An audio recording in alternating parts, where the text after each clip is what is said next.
After centre, Bollywood superstar wades into row. I just think that there should be a censor on OTT, and all this, vulgarity, nudity, Gali, should, stop, because चलो 15 साल का 16 साल का बच्चा देख ले, आपको अच्छा लगेगा कि आपकी छोटी सी बेटी देखे? Salman Khan calls for OTT censorship.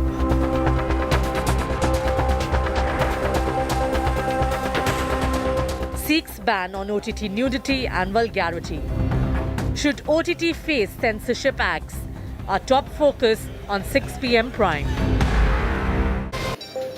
Good evening. You're watching 6 p.m. Prime here on India Today. I'm Akshita Nandagopal, and this evening we're talking about the big OTT censorship debate. Salman Khan, the superstar, has endorsed for censorship, for regulation of OTT. It's a sentiment many parents also have spoken about, saying we don't feel safe for our children to be watching content on OTT, and that's something that Salman Khan has spoken about. We're going to be talking about that issue in just a bit. Here are the headlines first. AIMIM and JDS in pre-poll alliance talks ahead of Karnataka elections. Congress fears dent in Muslim vote. All the latest updates on the poll pot boiler right here on India Today. Operation PFI quakes Karnataka after India Today exposed how PFI is subverting the ban in the poll-bound state. Bombay government promises action. After 2 days in custody, Bunty Sanjay gets bail in SSC paper leak case. Mega show of strength on the streets of Karimnagar. Bunty Sanjay fires liquor mafia family jibe at Chief Minister KCR. Stunning gaffe by Rahul Gandhi points at Adani links to a Chinese company, but turns out the firm is Taiwanese and not Chinese. BJP launches fierce counter-attack.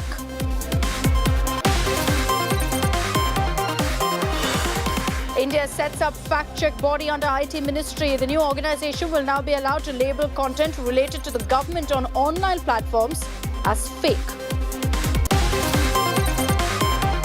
And daily COVID cases cross 6,000 in India. Health Minister Mansukh Mandavia chairs meet, appeals to people to adhere to all COVID norms.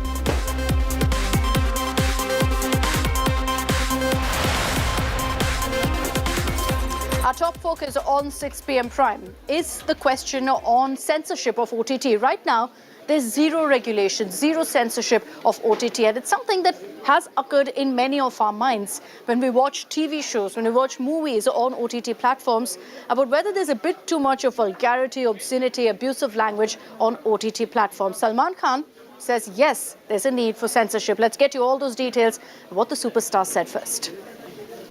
All this, vulgarity, nudity, Gali, should, stop, because अब सबके पास ये सब phone पर आ गया है. So चलो 15 साल का 16 साल का बच्चा देख ले, आपको अच्छा लगेगा कि आपकी छोटी सी बेटी देखे?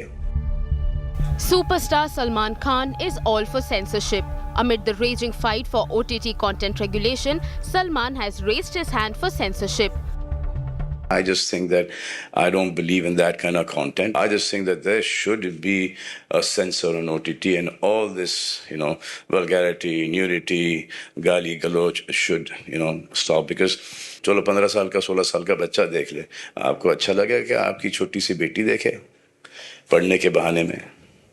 So I just think that the content should be checked on OTT, and जितना clean होगा content, उतना बेहतर होगा.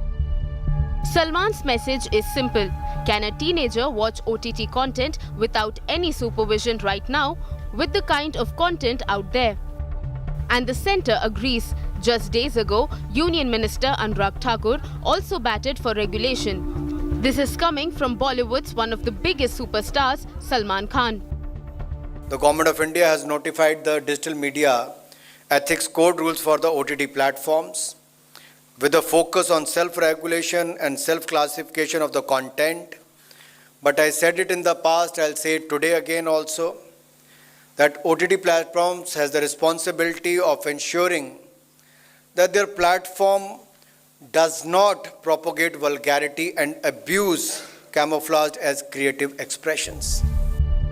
These comments on OTT vulgarity has sparked a massive debate to censor or not to censor. Being a senior human being who's seen stuff happen over the past 40 years in the film industry, I would like to concur with him, C-O-N, whatever the word is, that somewhere, yes, it should be there. Just because it is OTT, it doesn't mean that you have the liberty to go bonkers and go off the limits completely. So what are the current norms surrounding OTT content monitoring? Believe it or not, there are no norms.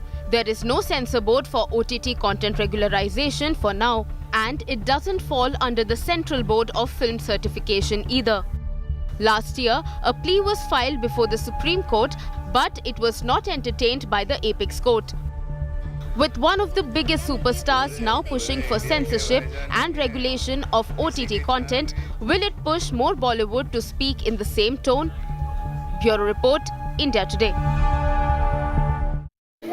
Let's take this across to our entertainment editor, Tushar Joshi, for more details. Tushar, what do you make of Salman Khan's comment and how has it really been perceived within the industry? Because inevitably, when you talk about censorship of OTT, it's largely artists, actors, directors who say, no, we don't want censorship. So it's interesting that someone within the industry is now saying there's a need for it.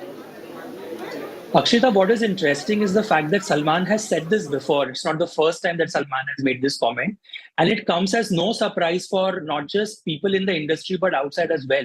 I mean, Salman is a producer himself. He not only is producing films, but he's also looking at getting into the OTT space. Now, he's very clear in terms of what kind of films he wants to make. He's also very clear in terms of what kind of OTT content he wants to make. Whenever he has worn the producer's hat, he's very clear there'll be no obscenity, there'll be no bikini scenes, there'll be no vulgarity, there won't be any action that the family can't go and watch. So his comment in public space is seen as like a superstar coming out and speaking against the fact that there needs to be some sort of regulation in the OTT space.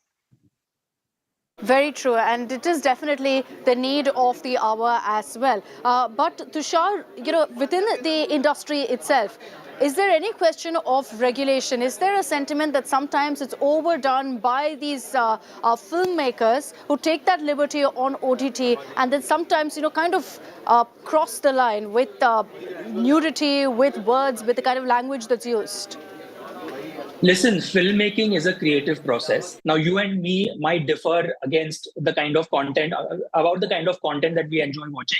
But I know for a fact that a lot of films, a lot of scripts, a lot of actors whose work doesn't pass through the regular norm of watching it in a theater do go to the OTT space. One is because there are no norms and no regularization. Second is because you can push the envelope there, whether it's nudity, whether it's obscenity, whether it's vulgarity, dialogues. You can have racy dialogues. You don't have anybody sitting and trimming this. So the industry definitely feels that there is a place to breathe when it comes to the OTT space. That space obviously is not available when you have a 70mm, when you have a theatrical release happening, because then the censor board comes into play.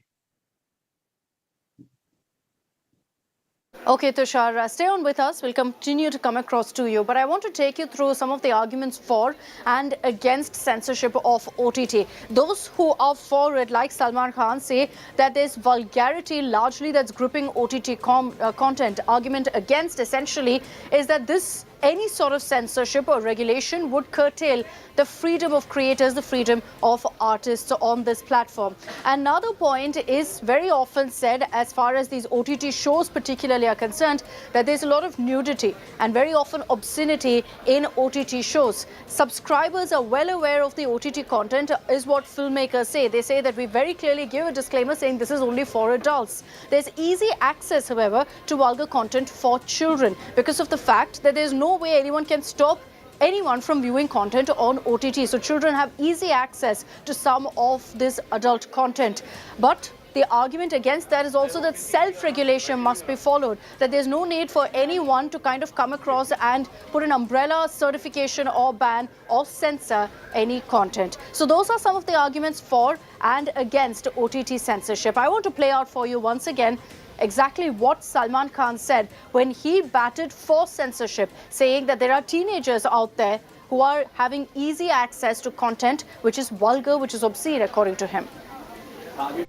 I just think that I don't believe in that kind of content. I just think that there should be a censor on OTT, and all this, vulgarity, nudity, gali, galoch should, stop, because चलो 15 साल का 16 साल का बच्चा देख ले, आपको अच्छा लगे कि आपकी छोटी सी बेटी देखे पढ़ने के बहाने में? तो I just think that the content should be checked on OTT, and जितना clean होगा content उतना बेहतर होगा.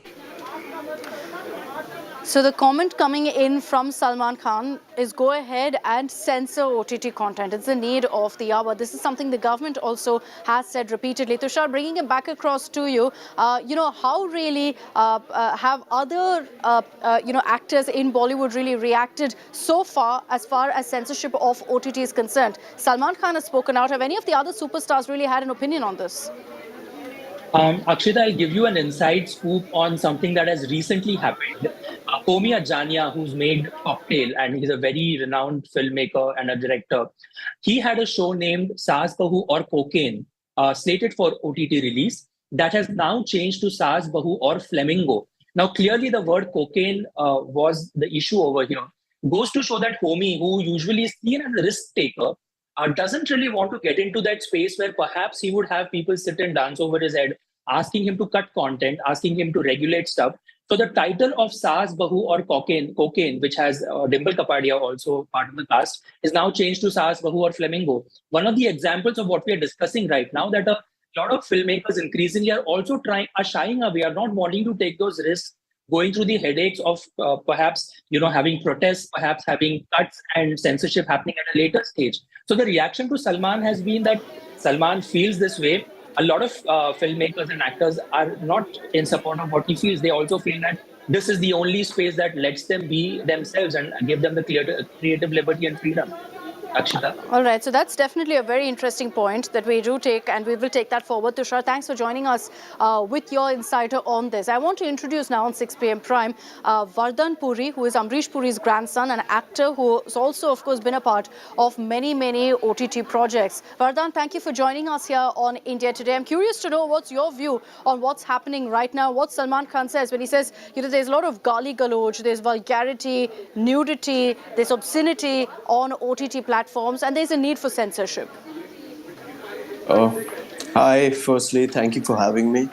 Sure. I do respect everyone's opinion, and especially Salman sir's when he says that he feels there is too much gali galoch going on. I personally would like to. I would beg to differ. I feel like creativity is dead when there is any kind of censorship. I am anti any kind of censorship. I do believe in certification.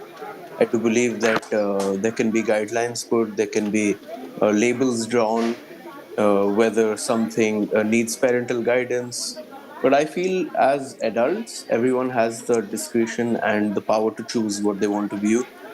And for an adult to be viewing any kind of so-called vulgarity or abusive language, I think is a very personal choice, and Sure. I do not stand for any kind of censorship, especially on the OTT medium, because I can understand in theaters there is a kind of. But why is that? Vardhan, explain it to me. Why is it okay in theaters but not okay for OTT? Because that's something that's at home, right?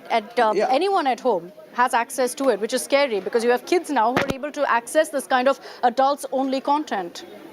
Right. I don't understand why it's allowed in the theaters, why it's not allowed.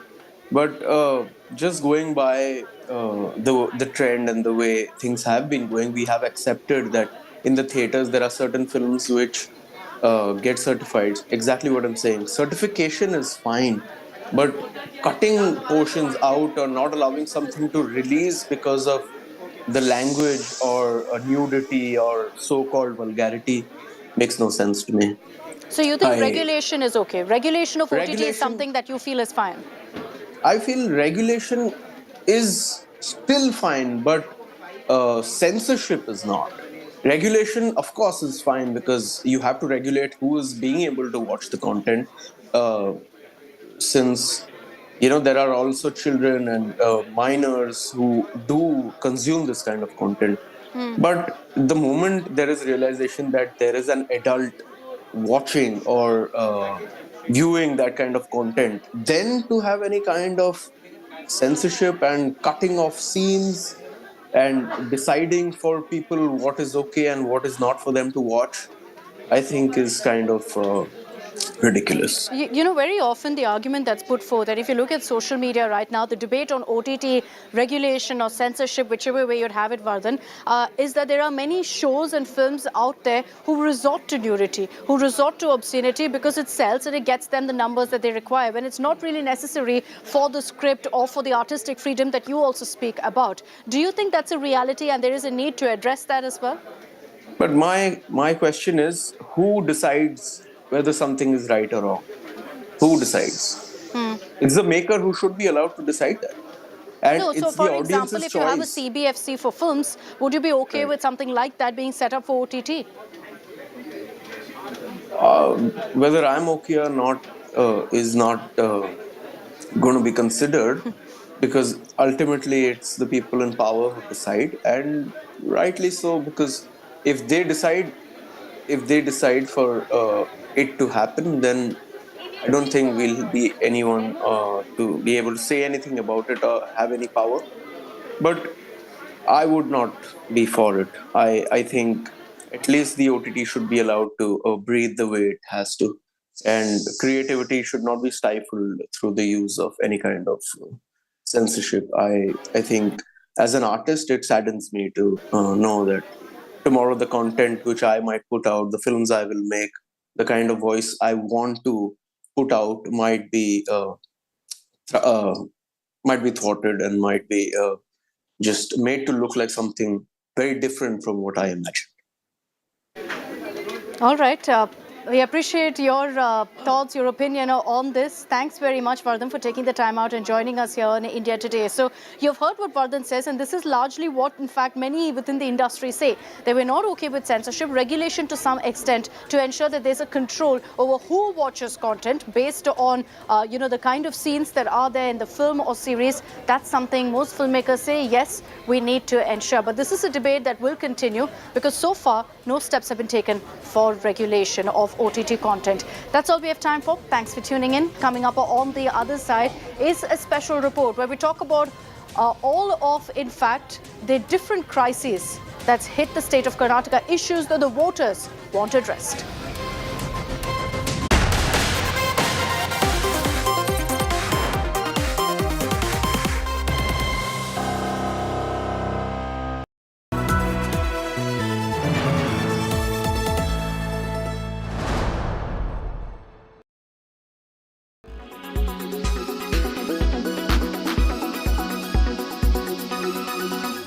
One way to do up your home or your office is to just keep it simple, to keep it minimalist.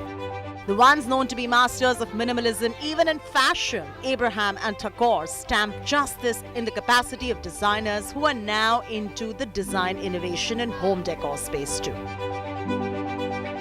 To tell you the truth, we actually launched our business with both the collections. We started, the focus was with the homeware collection that we launched in London at the Conrad shop many years ago. And we haven't really done it in India. So we are actually relaunching it. It's more of a relaunch for us.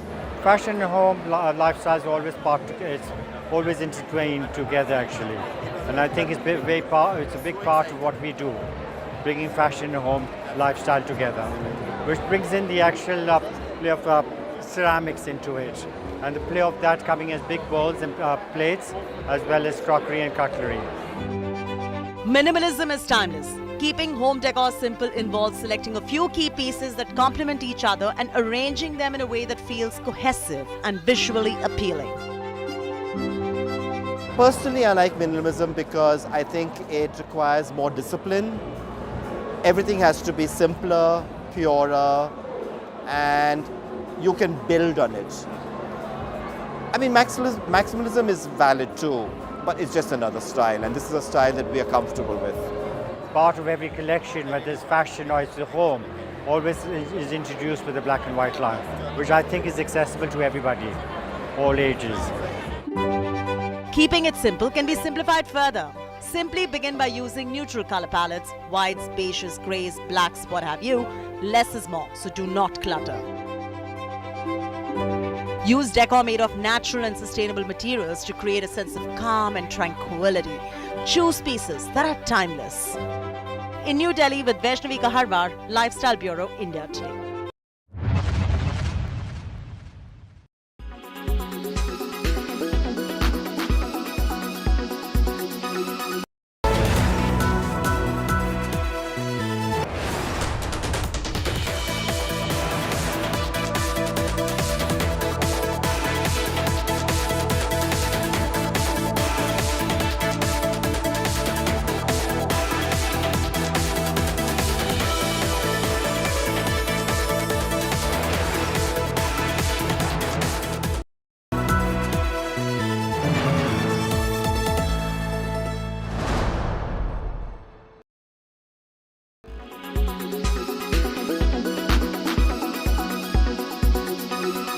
सो काज कठिन जग माही जो नहीं होई तात तुम्ही पाही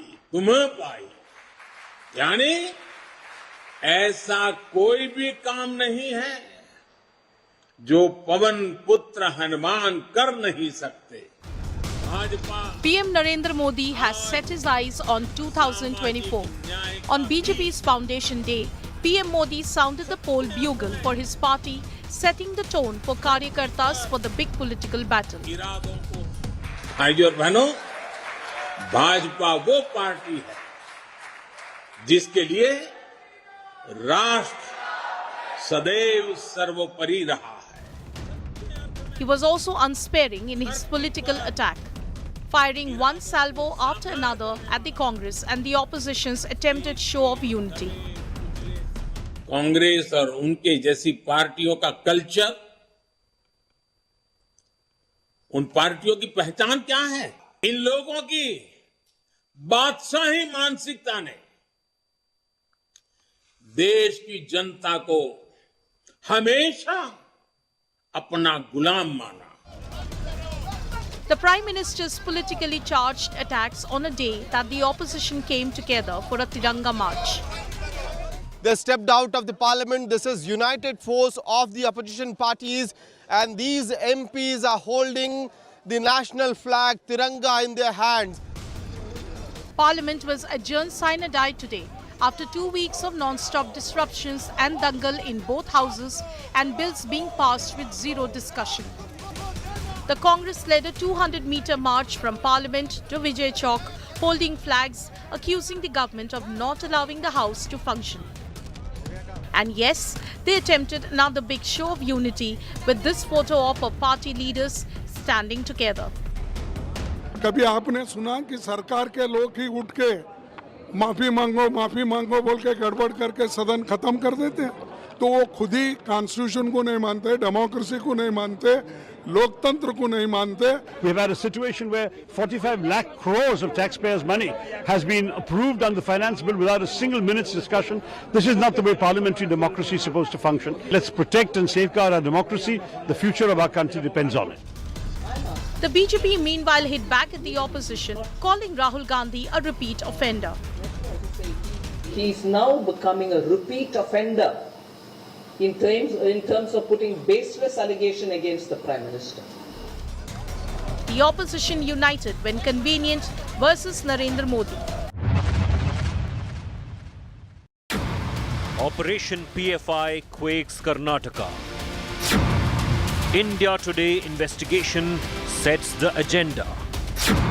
Revealed that PFI subverting ban in Karnataka. Bombay government promises action. The biggest news break ahead of polls. Investigation that India cannot ignore.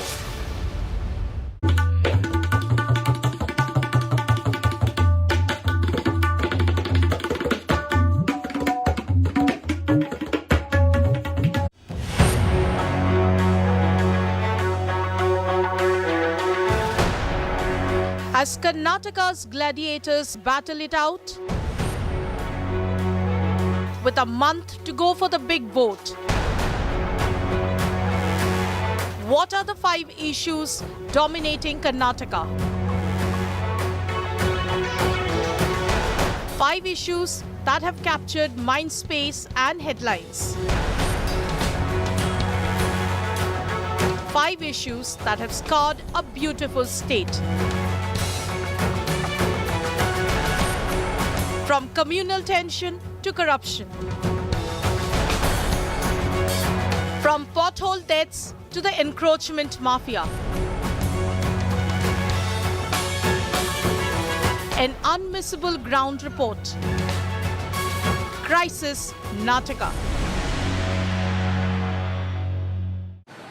Hello and welcome. You're watching Karnataka's election special here with me, Nabila Jamal. In this episode, we're going to touch upon the crisis Nataka that plays out in the state. Karnataka indeed has had a tumultuous ride ever since its 2018 assembly elections. The state has really battled with many issues, starting with communal divide, failing civic infrastructure, or be it environmental disasters. The issues, we can't really rank them in any order here, but for sure, what's really grabbed headlines in the last few years has been issues of communal polarization and divide.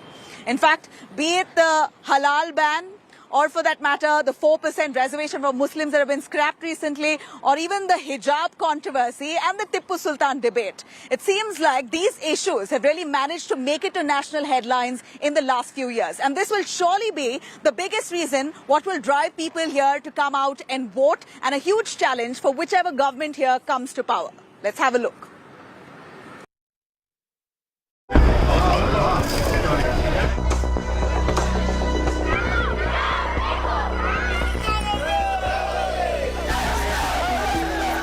Karnataka politics have been dominated by attempts of polarization and counter-polarization with issues like hijab, halal meat, and resurrection of controversies around historical figures like Tipu Sultan.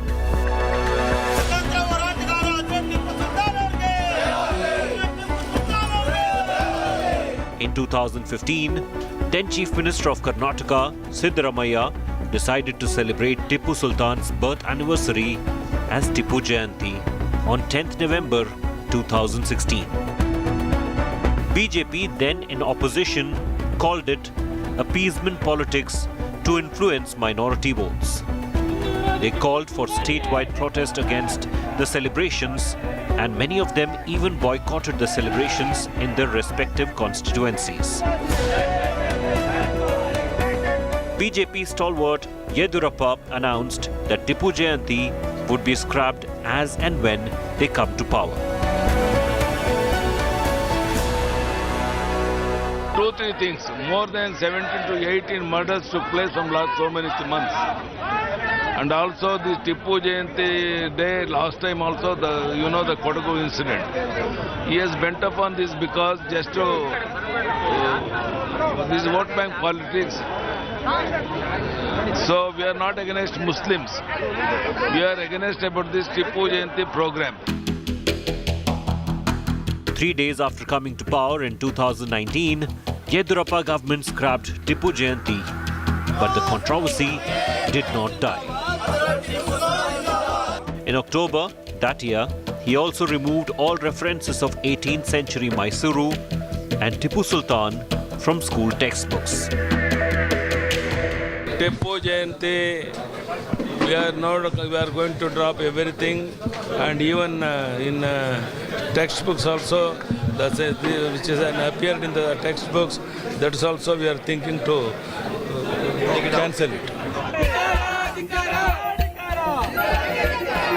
The debate around the legacy of 18th century ruler Tipu Sultan is not over yet in Karnataka politics. Whether he was a hero who led a campaign against the colonial powers, or a brutal king who targeted Hindus and other religious communities, is aimed at setting a particular kind of narrative in the run-up to the May elections.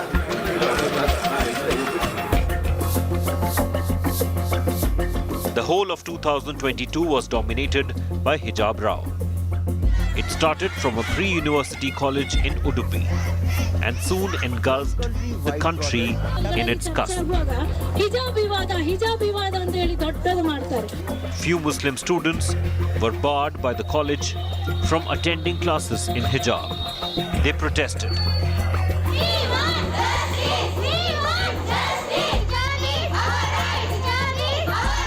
Hindu students, in response, came to attend classes in saffron shawls. The government intervened, and the Muslim students went to court. Karnataka banned hijab in classrooms.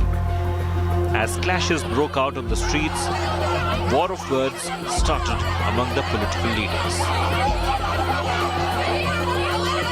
We did not wanted the education institution to become the warfield of two community.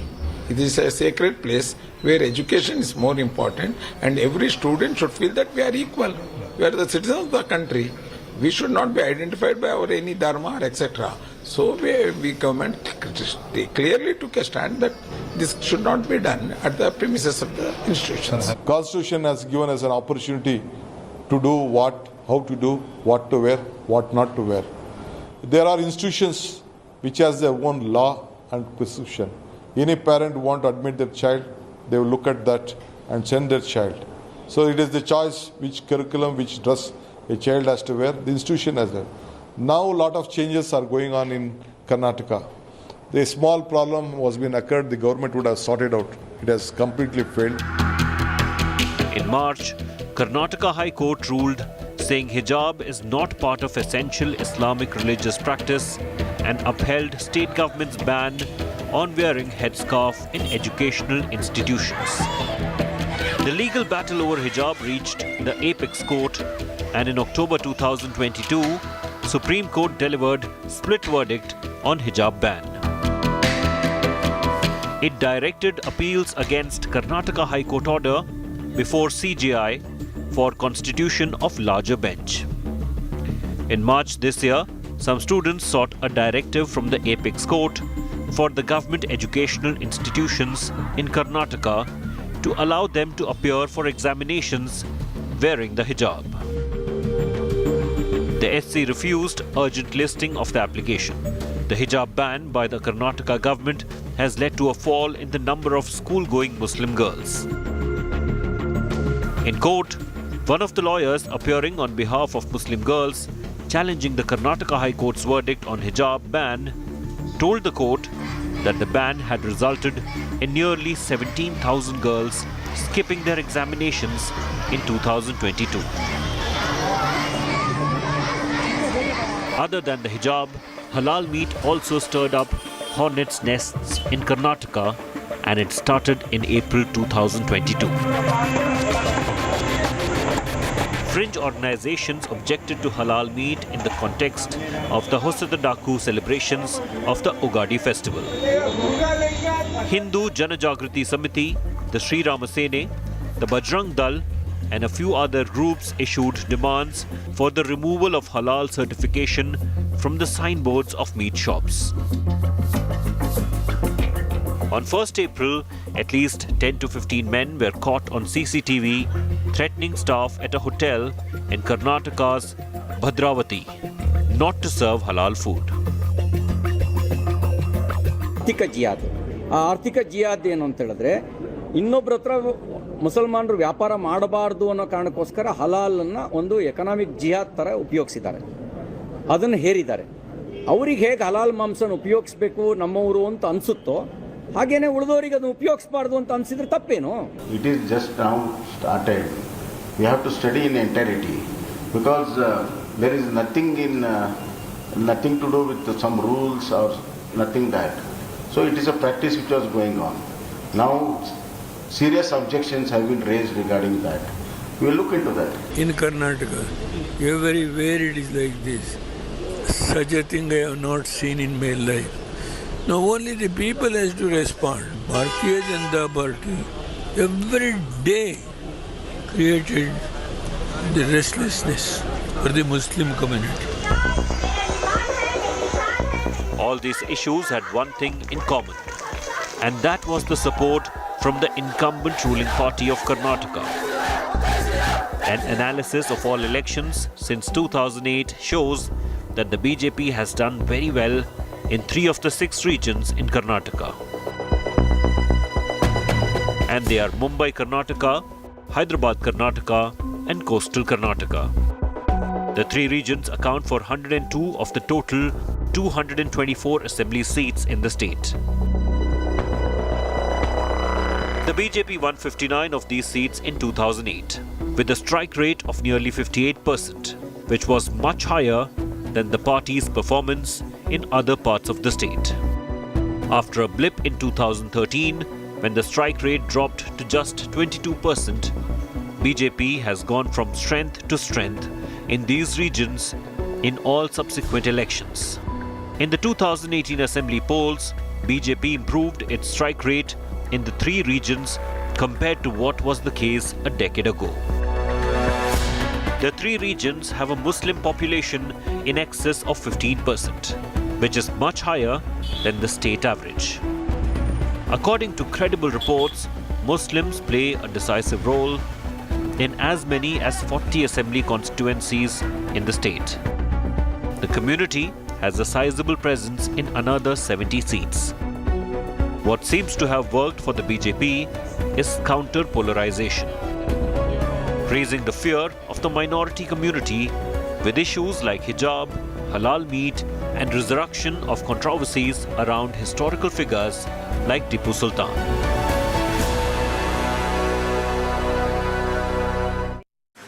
In 2018 election rally in Karnataka, Prime Minister Narendra Modi had dubbed Congress leader Siddaramaia's government here as Seedha Rupaya Sarkar, or 10% Commission Sarkar.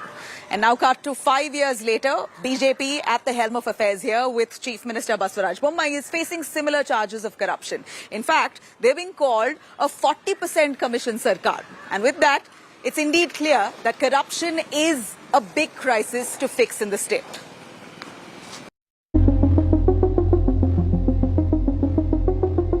Stacks of cash amounting to 6 crore rupees was found in the house of BJP MLA Madal Virupaksha's son. Karnataka government's corruption watchdog Lokayukta arrested Prasant Madal on 3rd March for accepting a bribe of 40 lakh rupees. A day before, he was caught red-handed receiving the bribe. MLA